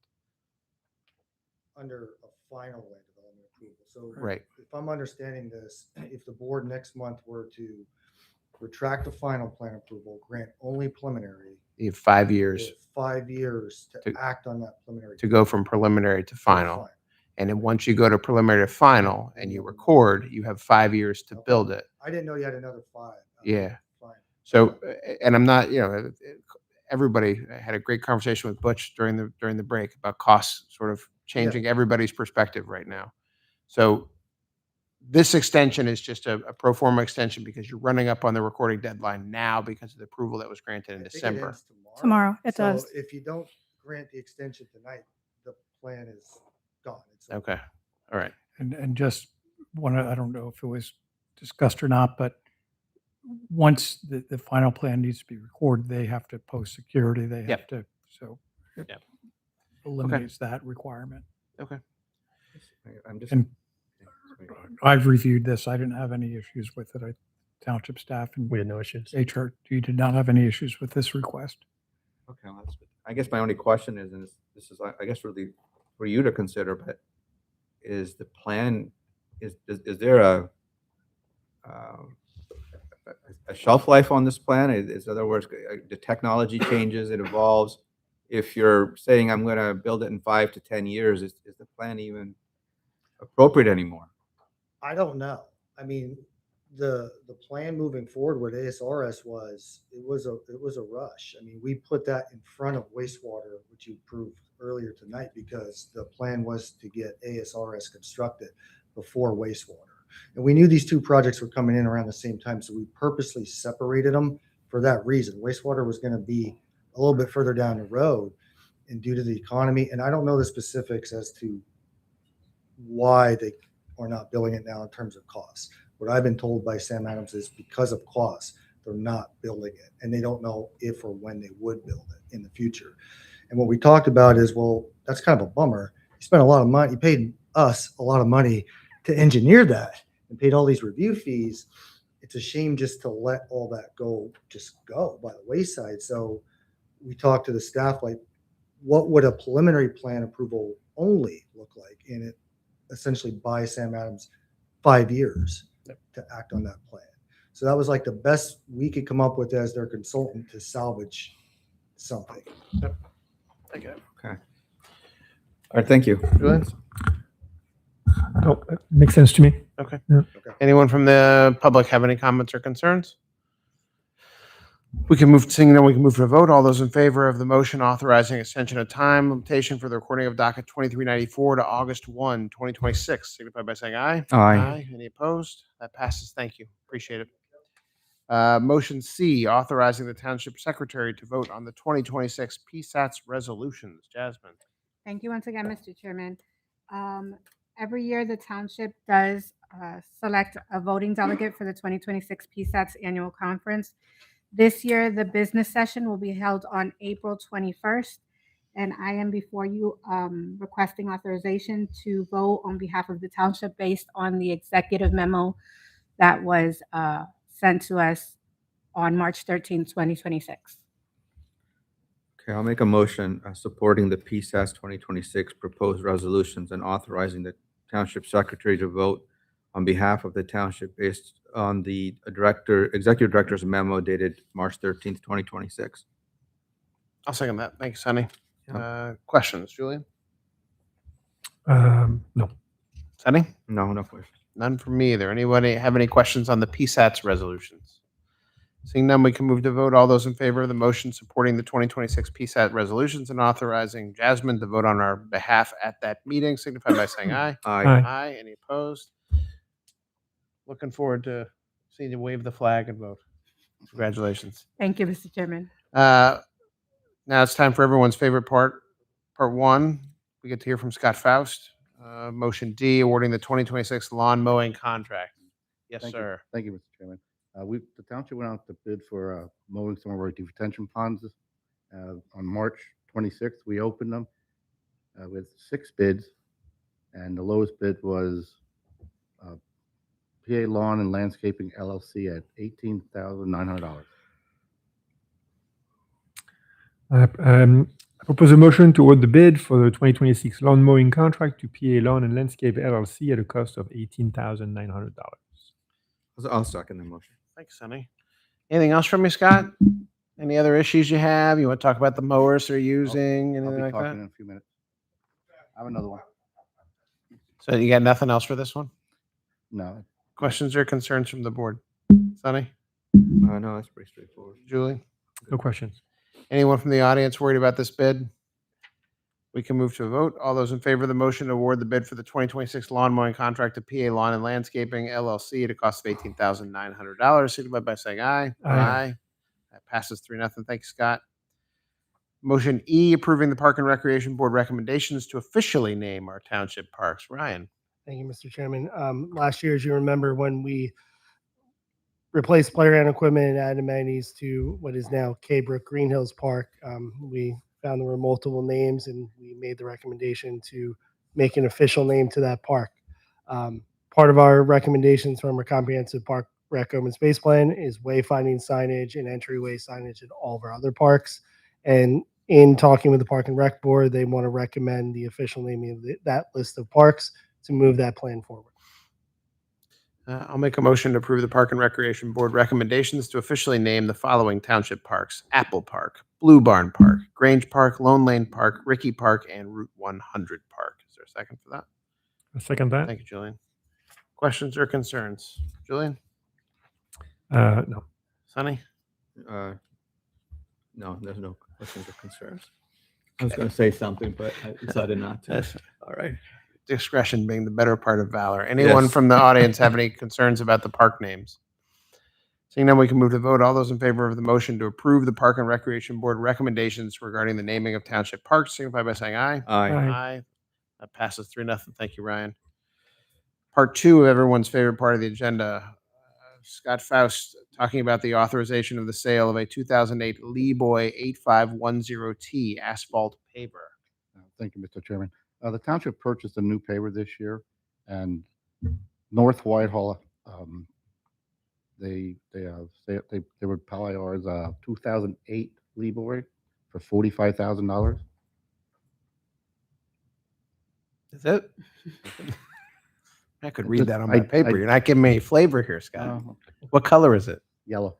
Okay. And how does it ride? Is it smooth still? We didn't receive it yet, so they will not get this paver until our new one shows up sometime this. Well, we're selling this one. I'm asking about the one that we're selling. It's yellow as well? Yes. It's a exactly the smooth same, ride? bigger. You enjoy driving it? I never ran it. Okay. Okay. I'll make a motion to authorize the sale of a 2008 Lee Boy asphalt paver to North Whitehall Township in the amount of $45,000. Is there a second I for that? second that. Thank you, Julian. Sonny, any questions for Scott? No, I was actually, I got a little bit of insight on this from the president of North Whitehall Township. I would say I think we should be charging them more, but I'm okay with this. Okay. And it's just because of him. Well, North Whitehall, but okay. I'm going to keep my comments to myself. All right, I'm on going that to one. keep it to myself too. So anyway. Julian, any questions other than commenting on the character of other supervisors? Or the shade of yellow of the equipment? Yeah. No, I have no question. Or the fact that we're selling it before Scott gets a chance to drive it, which is really sad. Anyone from the audience have any questions about the 2008 Lee Boy yellow asphalt paver with a smooth ride? Seeing none, we can move to vote. All those in favor of the motion authorize the sale of said 2008 Lee Boy asphalt paver to North Whitehall Township in the amount of $45,000. Signify by saying aye. Aye. Aye. Any opposed? That passes. Thank you, Scott. Motion G, authorizing the township manager to send a letter of support to Lower Macungie Township for the submission of a DCNR grant. Ryan. Thank you, Mr. Chairman. This is in consideration of a DCNR C2P2 grant in discussions of larger trail connectivity again through municipalities. We've identified areas where Lower Macungie into Emmaus and Upper Milford are kind of a priority connection, and we want to look at the feasibility to do that. The reason this is a motion is that Lower Macungie Township will be taking the lead on the grant application with our support due to the fact that the bulk of it is in Lower Macungie Township.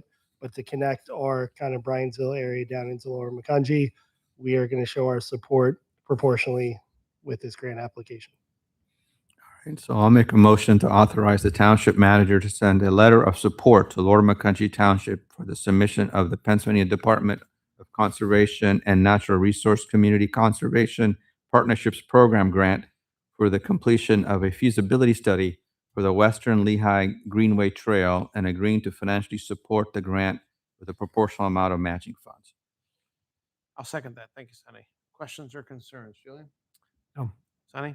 Oh, no, none at all. Nothing from me. Anyone in the audience have any questions about the Western Lehigh feasibility study? Western Lehigh Greenway Trail feasibility study? I Seeing just none, have one quick comment. Sure. We did have a call today with Lower Macungie's planner, and he was gathering information, and they're going to have to hit the ground running. So this is one of the first steps to allow them to do that in this intermunicipal greenway project.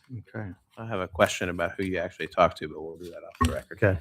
All those in favor of the motion to authorize township manager to support Lower Macungie Township submission for a C2P2 grant, signify by saying aye. Aye. Aye. Any opposed? That passes. We're now to board and staff reports. The monthly department reports are available at the back of the room and have been posted to the township's website. Are there any department managers who have anything specific they would like to announce? Michelle? Thank you, Mr. Chairman. Next Saturday, April 11th, the township will be holding our annual paper shredding event at Grange Park from 9 to 11. We hope you can come out and help save the environment. Shred, baby, shred. Next Saturday, right? Yep. Pete? Just one announcement, Mr. Chairman, just for everybody to look out for our opening up of our Junior Emergency Services Academy. The sign up will be on Rec Desk and should be coming out this month. Is that going to be posted out on Facebook and other stuff as well? Yes, sir. What traditionally have we gotten for participation? It fills up pretty quickly, yeah? Most of the time, yes. Okay. The times it doesn't have something to do with you? Possibly. Okay. All right. I'm getting cranky now. Well, you know, okay. It's been a long night. Mike? I have nothing further, Your Honor. Your Honor. Mr. Chairman. Good a promotion. Feeling good now. Overruled. Bob and Ascension, anything from you? No, not at this time. Perfect. Jasmine? I just have a few things. There was an executive session held tonight at 5:30, and the topic discussed was legal matters. Once again, April 22nd from 4 to 6 p.m. Come out and spend a little bit of time with us here at the township. It's an event that every year, over year, has continued to grow, and we are very proud of this event as well as with all the other events that township does promote. Great things keep happening in the township, and things are upcoming, but the only way you're going to find out when and where they're going to be happening is if you're on our Facebook, Instagram, are connected to our website as well as our UMT Connect app. So make sure that you guys are doing that as well for us. And that is all I have. Thank you, Jazz. Thank you for everything you're doing to make sure that the township residents know as much as they can when they can, and fixing bugs and problems as they come up, which I know we had a couple of accessibility issues over the last month that I know you and your team worked hard to fix. I appreciate that. Absolutely. Thank you. Meredith? I think we gave some unintended updates on the zoning ordinance earlier, but the only thing that I'll add to that is that we're expecting to get our draft mixed-use district regulations within the next 2 weeks from our consultant. So we're hoping once we get those, we can start finalizing those parts. That's one of the major parts, and then start bringing the whole thing together. Perfect. Thank you. Andrew? I have nothing to add this evening. Excellent. You don't want to call me Your Honor? Ryan? Nothing additional. We spoke about most of our projects. Perfect. Scott, I know you're just waiting to talk. I have nothing to add. Oh, shoot. Ryan? We had a very successful bunny hop trunk event this past Saturday. We had about 500 pre-registrations. Estimated about 1,500 individuals came to our bunny hop event last Saturday. It was a great turnout. A lot of fun. Summer camp registration currently is open. We are at 463 spots filled out of 555. One of our key highlights is we're actually doing a teen takeover camp, where it is a traditional camp for teenagers with specific curriculum to that age group. And we are currently sitting at 36 registrations, which is more than we had in our CIT program last year. A couple of big events coming up before the next board meeting. Our yoga starts next week. Little Athletics starts next week. Healthy Kids Writing Series starts next week. Anti-bullying workshop on 4/15. Zumba starts the end of the month. Youth Fishing Derby is the first Saturday in May, and so is our first pickleball tournament the first Saturday in May. Community Lifestyle Center employment applications are open on our website, so we are actively seeking front desk attendants, site leads, and a facility coordinator. Spring and summer newsletter hit households and is in the back of the room as well if anyone didn't get it. And also our splash pad access cards are open for sale for our splash pad for the summer as well. Thank you, Ryan. The community center, we're on track for opening into May, early June still, you think? Ish, maybe? We are actively working on the community center. Going to dodge the question. That wasn't very artful. We continue to work with the construction management team and talk through it. So Okay. we should be having announcements probably Soon. at the next board meeting. Okay, thank you. Sonny? Nothing. Thank you. Julian? Nothing to add. I will note that on, was it Wednesday of last week? Thursday of last week. So 1 week ago today, so March 26th, I was very happy, along with a lot of our staff and our supervisors, to attend the Lehigh Chambers Municipal Mayor's event. And I think we were all there really excited. And I know he's not here to be embarrassed again. Our very own Bob Ibach was awarded with Township Manager of the Year, which is, it's a great award. It's far short of what he actually deserves for what he's done for this township. Bob, you are a leader who has brought us every day towards better, which is all that we can ever ask of you. And we're really proud to have you given that award on Thursday of last week. We're really proud to have your involvement with our township moving forward every day. So thank you again, and congratulations, Bob. Nothing else from me. Thank you. You're welcome. Jeff, I just wanted to say thank you for mentioning it, but I was totally caught off guard. It was, like I said, one of the best kept secrets in my life that anyone ever kept from me. But I didn't get a chance to really thank this board and the previous boards for their support, because without your support, it's just hard to manage. You've been a great board. Previous boards have been great to me, and that was a big part of my success, was just letting you put your faith in me, and I really do appreciate that. Well, we're proud of you, Bob, and have a nice time this week and next week. Thank you. Public comment. Yes, sir. Dr. Wickham. To the board and to the department heads and everybody online, I wanted to say thank you. It's been a wonderful, smooth meeting. Reverend Dr. Jeff Whitcomb, good evening. Happy Passover and happy Maundy Thursday to those of you who celebrate it. I'm a Democratic candidate for the Pennsylvania House 187th District, which includes the western part of Breiningsville and Upper Macungie Township, pretty much from Route 100 west all the way to the Berks County line. And I wanted to stop by tonight and introduce myself to you.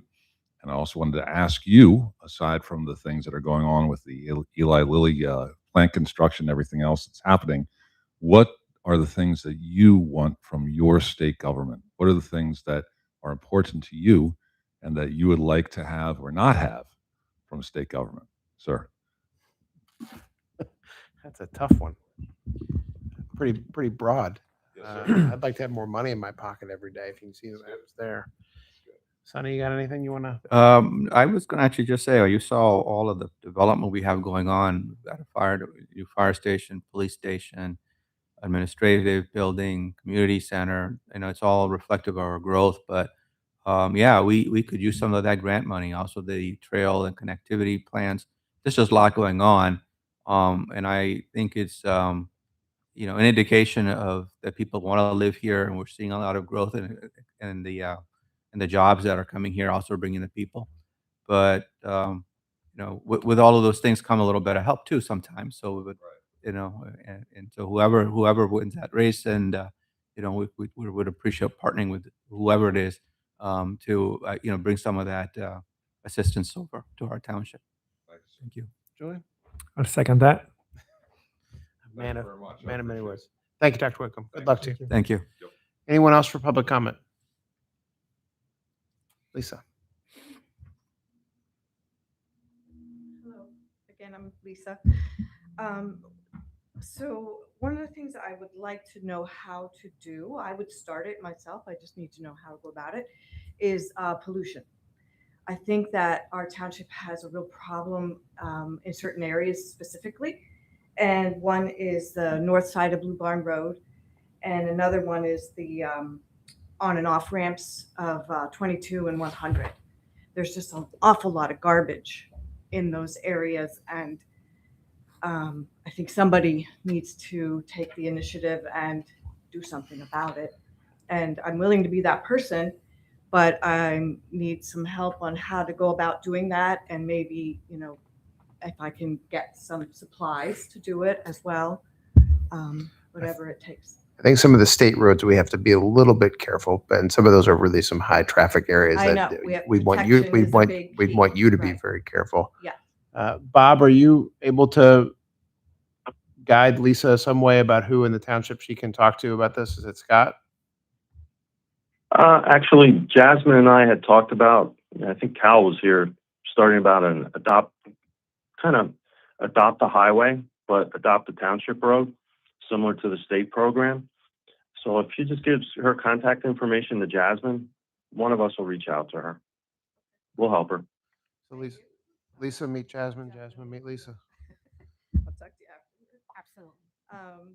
Another thing is about the Church Street Park, and I'm just concerned about if that is going to remain a park with all the changes that are happening over there with Lily and the fields. And I mean, the landscape has been decimated, obviously.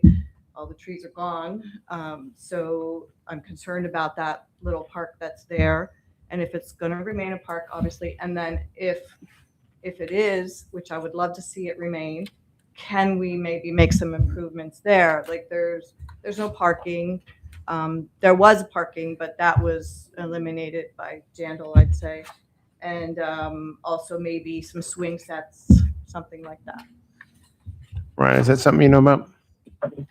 Or Scott? That's not our park. It's Jandal's It's actually property. owned by Jandal. Yeah. So I don't know. But do we know anything about it, or if it'll remain a park? I don't know. If I have to take it up with Jandal. Or if there's something in the plan when they. Yeah, when they come to planning commission meetings, which I think they were on this last one, but I'm not sure if Yeah, I anything missed happened on that this one, last one. but- Are they on the next one? Or we got a little bit delay, Ryan, do you know? Well, For for Lily? Yeah. it's So- not part of Lily's not part of the next. Oh, it's a different No, thing? This isn't adjacent to Lily. Okay. it's not, No, but I know, I understand Yeah. it's separate, but it's in that all in that Vicinity. vicinity. I think what we could say is that over the years, the township is obviously aware that they don't own that park, but would like to keep that park. Yeah.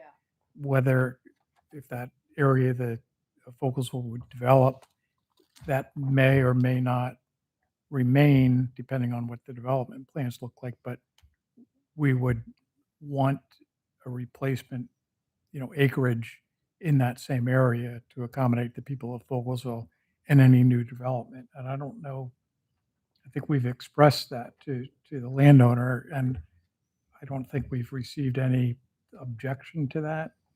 yeah, I would say that we're very aware of it as we move forward with the zoning ordinance, and we're making sure that if we do lose the Church Street Park in its current location, that there is some similar or better replacement for it that goes into whatever develops at that site. Okay. I'll have to accept that for now, I guess. That's all. Lisa, I just wanted to thank you, volunteering to help pick up trash and litter in our community is wonderful. And I appreciate you giving your name to Jasmine tonight and volunteering to be a lead on that project. It's because of people like you that things get better. So thank you for volunteering. Thank you. Anybody else with public comment? Seeing none, I will entertain a motion to adjourn. A second. Well, Sonny made the motion. I second it. Thank you. All those in favor of adjourning, signify by saying aye. Aye. We are adjourned at 9:05 p.m. I thought you made the motion. No, on I a said second. I'll entertain it. Oh, you're just trying to be entertained.